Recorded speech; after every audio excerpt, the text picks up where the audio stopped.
First ever factory outlet Mukunda jewellers ఇప్పుడు చందానగర్ లో April 19th గొప్ప ప్రారంభం.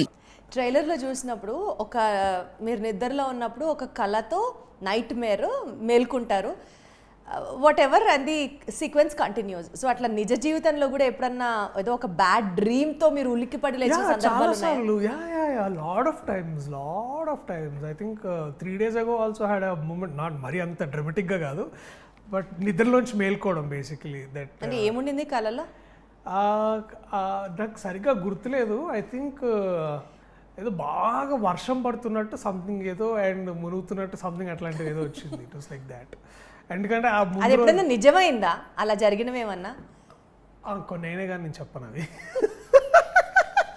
నీ లైఫ్లోనే అయిందా? ఏమంటారు దాన్ని, కళ్యాణం కోసం జరిగిందా? అంత సీన్ లోక కళ్యాణం చింతగా అట్లేం లేదు. నాకు వ్యక్తిగతంగా I had good dreams and then they came true. Like I remember I had a long dream of meeting Prakash Raj గారు ఒకసారి. ఇట్లా that happened and it happened beautifully. So ఇట్లా ఉన్నాయి, ఇట్లాంటివి ఉన్నాయిలేండి. సినిమాకి సంబంధించి ఉన్నాయి, పర్సనల్ లైఫ్లో సంబంధించినవి చాలా. సరే బ్యాడ్ మాట్లాడుకోవద్దు, గుడ్ ఒకటి ప్రకాష్ రాజ్ గారిని కలవడం. ఇంకా మేబీ టక్కని గుర్తు రాకపోవచ్చు కదా. అంటే అదే కదా, that dreams are also like that. ఇట్లా వచ్చి ఇట్లా వెళ్ళిపోతూ ఉంటాయి. సో ఐ థింక్ నాకు ఫారెన్ వెళ్తానని బాగా ఉండింది అనమాట.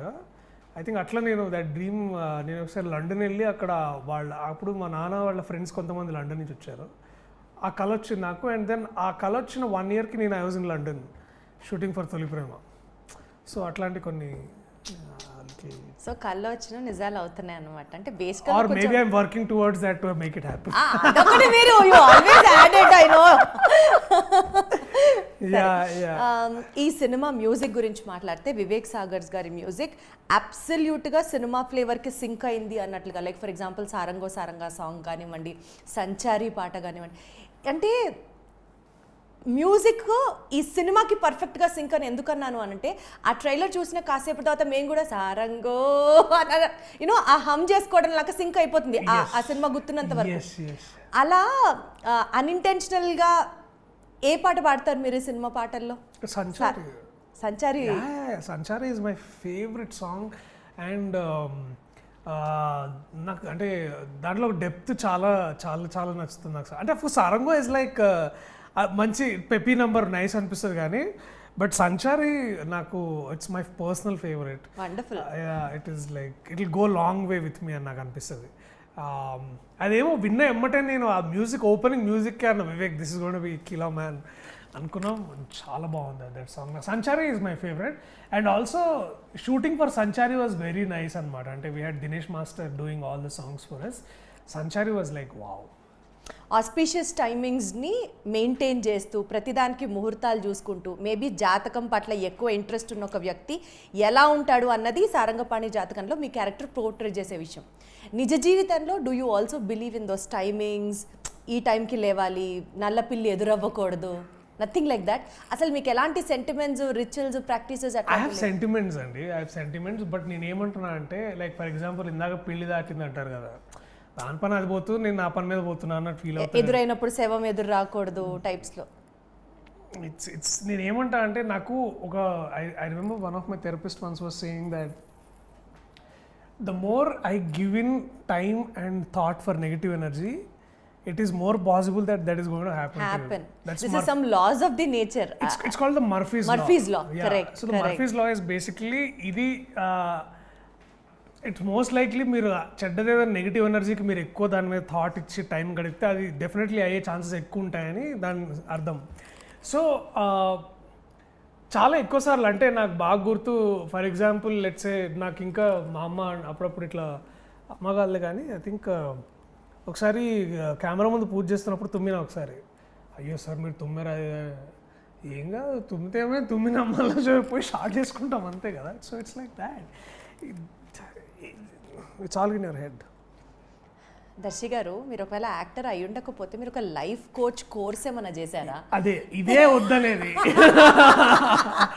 చాలు, ఇప్పుడు మీరు ఎక్కిస్తున్నారు నన్ను. లేదు, నేను సీరియస్ గా అడుగుతాను. మర్ఫీస్ లా గురించి నాకు తెలిసి చాలా కొద్ది మందికే తెలుసు దర్శి గారు. నేను కూడా ఇది ఇన్స్టాగ్రామ్ లో చదివి నేర్చుకున్నాను. యాక్చువల్లీ స్పీకింగ్ నాకు ఇది ఎప్పుడు అనిపించింది అంటే, ఇంటర్స్టెల్లార్ లో మర్ఫీస్ లా గురించి మాట్లాడతారు. తర్వాత అది ఇన్స్టాగ్రామ్లో ఎవరో దాన్ని క్లియర్గా ఎక్స్ప్లెయిన్ చేస్తే అప్పుడు నేను నేర్చుకున్నాను అనమాట. నేను I'm learning average general public ఎట్లా నేర్చుకుంటారో విషయాలు సంగతులు నేను కూడా అట్లనే నేర్చుకుంటా. దీని వెనకాల దేర్ ఇస్ నథింగ్ లైక్ నేను రోజు చాట్ జీపీటీ ముందు కూర్చొని నేను ఆన్సర్లు క్వశ్చన్లు ఏం చేయలేదు. It's like that. బేసికల్గా ఈ సినిమాలో నమ్మకాలు ఉండొచ్చు, కానీ ఇర్రేషనల్గా నమ్మకాలు ఉండకూడదు. అది ఎక్కడ వర్కౌట్ కాదు, సూపర్స్టిషన్స్ ఎక్కడ వర్కౌట్ కాదు. They only take us back అనేది నేను చదువుకున్న స్కూల్స్లో నేర్పించారు, నా టీచర్స్ నేర్పించారు, తల్లిదండ్రులు నేర్పించారు. సో ఇప్పుడు అదే వీళ్ళతో కూడా కూర్చొని అదే నేర్చుకుంటే ఏంటంటే దట్ సూపర్స్టిషన్స్ ఎప్పుడు వర్కౌట్ కాలేదు, దానివల్ల ఇబ్బందులే వచ్చాయేమో. సపోజ్ ఇప్పుడు ర్యాండమ్ గా ఒక very famous baba comes and say yellow colour dress వేసుకొని రోజు కర్డ్ రైస్ తింటే you will see success only in your life అని చెప్తే would that add any weightage to you? It will garbage అది. ఇట్స్ చెప్తున్నా అంటే that's what I'm saying. There is a limit to what will I want to believe and there is a limit to what will I not. నేను ఈ question ఇంత డీప్గా ఎందుకు అడుగుతున్నానంటే film ఇండస్ట్రీని base చేసుకొని కొంతమంది చేస్తున్నటువంటి predictions it is like creating gang wars among the fans himself. నాకు మూఢనమ్మకం ఉందంటే అది ఒకటే నాకు స్క్రిప్ట్ నచ్చాలంతే. అది మూఢనమ్మకం అన్నారు కదా. అంతే, అది చెప్తున్నా. నేను ఏమంటున్నా అంటే that is my lowest denominator of me doing anything. But మీరు అన్నది కరెక్టే, దాంట్లో ఉన్నాయి కొన్ని. బట్ అగైన్ ఎవరో ఏదో అనడం కంటే కూడా మనం కామన్ సెన్స్తో ఆలోచించడం చాలా ఇంపార్టెంట్ అని అంట. If there is a better faith I have, that is my common sense. Wonderful, very well quoted, very well quoted. I love this, very well said, really love this, great. So ఇప్పుడు ఉన్న ఈ success ప్రీలో Priyadarshi గారు మిమ్మల్ని reach అవ్వాలని అంటే అసలు మాకు దారి కూడా తెలియట్లేదు. ఒక టెక్నీషియన్ పాయింట్ ఇది, నేను నిజంగా చెప్తున్నాను, live experience. I'm asking you as a question. అసలు మిమ్మల్ని ఇప్పుడు nowhere in a reachable zone అని అంటున్నారు, ఏం చెప్తారు మీరు? The right people will find the right channel to reach me. So అట్లేం లేదబ్బా, it is just the hype. I'm still talking to my old friends. I'm still remuneration scale అసలు ఒక range లో పెరిగిపోయింది. డెఫినెట్లీ పెంచుతాను నేను, మజాగా. లేకపోతే ఖాళీ కూర్చున్న రోజులు నన్ను ఎవడు అడగలే కదా. నేను ఇప్పుడు దానికోసం పైసలు తీసుకుంటలేను. అప్పుడు ఖాళీగా ఉన్నా కదా, ఆ రోజు పైసలు తీసుకుంటున్నాను నేను ఇప్పుడు. అరే వా. లేదు. అండ్ నెక్స్ట్ ఈ సినిమా గురించి మాట్లాడితేనండి, ఒకప్పుడు రాజేంద్ర ప్రసాద్ గారి సినిమా రిలీజ్ అయింది, ఆ ఒక్కటే అడక్కు. దానికి దీనికి చిన్న రిలవెన్స్ ఏమన్నా ఉందా, రిజెంబ్లెన్స్? అంటే దీంట్లో ఒకటే అండి, ఆ నమ్మకం, దట్ జాతకాలు ఇవన్నీ, ఆ నమ్మకం అంతే. That is the only relevant point. But మా స్క్రీన్ ప్లే, మా కథ పూర్తిగా దానికంటే చాలా డిఫరెంట్.